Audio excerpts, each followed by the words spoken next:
Hello दोस्तों, स्वागत है आपका अपने यूट्यूब चैनल क्वेयर मैट्रिक्स पर। चैनल पर पहली बार आए हैं, सब्सक्राइब कर लीजिएगा, साथ ही बेल आइकन को प्रेस जरूर करिएगा जिससे नोटिफिकेशन आपके पास समय से पहुंच जाए। तो आज की जो वीडियो है ये आपके लिए खास होने वाली है, क्योंकि इसमें बात करने वाले हैं कि टोटल आपको इसमें कितने पद देखने के लिए मिलने वाले हैं, यानी कि टोटल मैथ्स में कितनी वैकेंसीज हैं। इनके साथ साथ आपके इसमें कितने क्वेश्चंस पूछे जाएंगे, कितने आपके जीके जीएस के रहेंगे, कहाँ से आपको मैथ्स के क्वेश्चंस करने हैं, कहाँ से आपको जीके जीएस के क्वेश्चंस करने हैं, टोटल क्वेश्चंस कितने रहने वाले हैं, नेगेटिव मार्किंग कितनी रहेगी, नोटिफिकेशन आपको कब तक देखने को मिलेगा, एग्जाम और रिजल्ट तक की बात करने वाले हैं। एंड इसके साथ साथ बात करेंगे कि किस बुक से आप तैयारी करेंगे, प्रिपरेशन अपनी कहाँ से कैसे स्टार्ट करें, फर्स्ट टाइम कर रहे हैं तो क्या क्या आपके पास होना चाहिए, क्या आपको कैसे तैयारी करनी है, तो सबके बारे में डिटेल में बात करेंगे। तो सबसे पहले तो जान लेते हैं कि मैथ्स में जो टोटल वैकेंसीज आपको देखने के लिए मिल रही हैं, ये आपको देखने के लिए मिल रही हैं 2188, जिसमें बालक वर्ग और बालिका वर्ग दोनों की ही वैकेंसीज आपको देखने के लिए मिलेंगी। तो लगभग आप मानकर चलेंगे बालक वर्ग में 2000 के आसपास, और उसमें कुछ जो वैकेंसीज ऊपर की हैं वो बालिका वर्ग में रहेंगी। तो बालिका वर्ग में भी अब थोड़ी ठीक ठाक वैकेंसीज रहेंगी, जैसे आपको पहले कम देखने के लिए मिलती थी, इस बार इतनी कम देखने के लिए नहीं मिलेंगी। तो बहुत अच्छा मौका आपके पास है, इस बार सिलेक्शन लेने का बहुत अच्छा मौका है। एंड इसके साथ साथ मैथ के क्वेश्चंस की बात करें, एंड आपसे ये भी बात करने वाले हैं कि इसमें जो टारगेट है वो आपको क्या लेकर चलना है आपकी बार।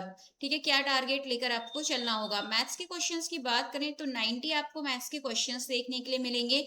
जीके जीएस 30 मार्क्स के आपको देखने के लिए मिलेगी। बाकी नोटिफिकेशन आएगा तो एकदम 100% क्लियर हो जाएगा जीके लिए इसको लेकर।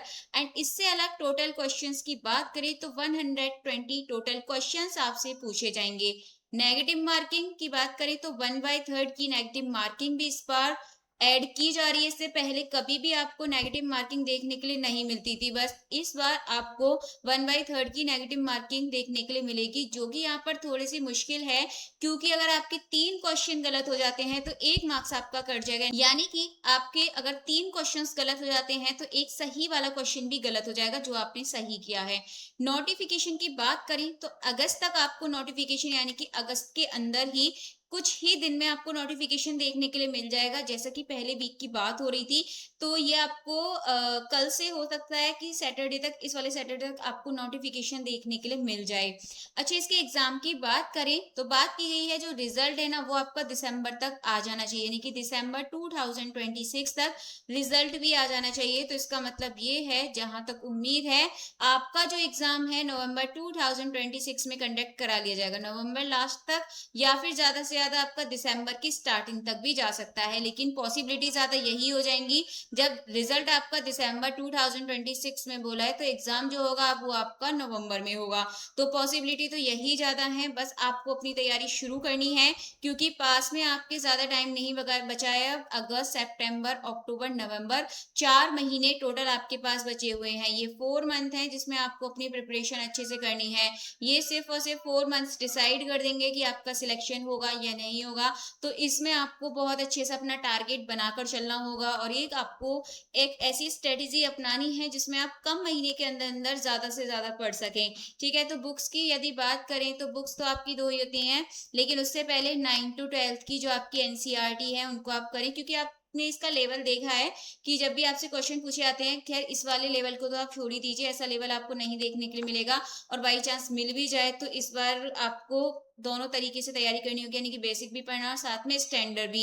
यूपीटीजीटी मैथ्स का यदि आप एग्जाम पेपर पहला उठा के देखेंगे क्वेश्चंस, तो आपके मॉडरेट टू हार्ड होते हैं। तो आपको अपनी तैयारी उसी हिसाब से लेकर चलनी है। तो इसके लिए पहले आप 9 से 12 तक की जो एनसीईआरटी है उनको आप करेंगे, एंड 9 to 12 की एनसीईआरटी से अलग जो ग्रेजुएशन के कुछ टॉपिक हैं उन्हें भी आपको करना होगा, क्योंकि ग्रेजुएशन से भी लगभग आपके क्वेश्चंस पूछ लिए जाते हैं, और जो क्वेश्चन पूछे जाते हैं ग्रेजुएशन से, लगभग 20 क्वेश्चंस आपसे ग्रेजुएशन से पूछ लिए जाते हैं, इसलिए जरूरी है। तो ग्रेजुएशन पर भी अपना फोकस करना, क्योंकि कट ऑफ आपकी कितनी भी जा सकती है, बट एक टारगेट भी सेट करके चलेंगे कि ज्यादा से ज्यादा आप क्या टारगेट ले सकते हैं। देखिए, टारगेट की बात करें तो इस बार पेपर बहुत ही आसान लेवल था, जीके जीएस थी नहीं, नेगेटिव मार्किंग थी नहीं। यहीं पर अगर आपका जीके जीएस लागू हो जाता है, नेगेटिव मार्किंग लागू हो जाती है, तो ये जो कट ऑफ है आपकी 80 to 90 तक पहुंच जाएगी। जो अभी आपको 110 प्लस देखने के लिए मिली थी, ये कट ऑफ आपकी मैथ्स में 80 टू 90 पहुंचेगी, क्योंकि इस बार वैकेंसीज भी कम थी, बट इस बार पहले से 4 गुनी वैकेंसीज आपको देखने के लिए मिल रही हैं। साथ ही नेगेटिव मार्किंग होगी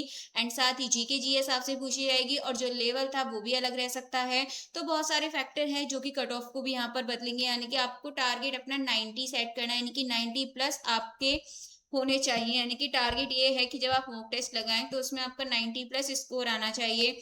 साथ ही टाइम मैनेज करना आपको आना चाहिए। प्रिपरेशन देखिए कहाँ से कैसे करनी है उसके बारे में बता चुकी हूँ।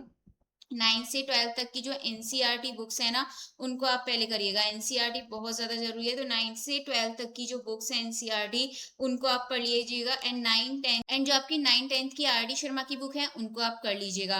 एंड इसके साथ साथ प्रिपरेशन की यदि बात करें तो देखिए मैं बिल्कुल चैनल पर फ्री आपको पूरा कंटेंट दे रही हूँ, यानी कि सब कुछ आपको फ्री देखने के लिए मिलेगा, बस आपको नोट्स परचेस करने पड़ेंगे।